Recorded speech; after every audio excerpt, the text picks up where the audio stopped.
ఈరోజు ఇఫ్తారీకి అండి కార్న్ పకోడా అయితే చేస్తున్నాను. కార్న్లో, స్వీట్ కార్న్లో పచ్చిమిర్చి, ఉల్లిపాయ, ఉప్పు, కొత్తిమీర, కరివేపాకు వేసుకొని ఇది కొంచెం గ్రైండ్ చేసుకుంటానండి లైట్గా. చూడండి ఇలా రఫ్గా అయితే గ్రైండ్ చేసుకున్నాను. ఇప్పుడు శనగపిండి వేసుకుంటున్నాను. కొంచెం బియ్యం పిండి కూడా వేసుకోవచ్చండి. నా దగ్గర మిక్స్ చేసుకొని పెట్టుకొని డీప్ ఫ్రైకి ఆయిల్లో వేసుకోవడండి. ఇదిగోండి మంచిగా వడల్లాగా వేసుకొని 2 సైడ్స్ మంచిగా కాల్చుకొని తీసుకుంటే సరిపోతుంది.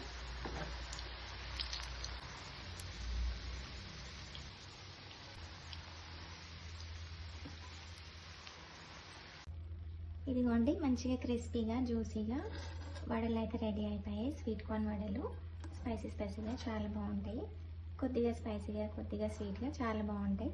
రెసిపీ నచ్చిందా? వీడియో నచ్చితే లైక్ చేసి సబ్స్క్రైబ్ చేసుకోండి. Thank you so much.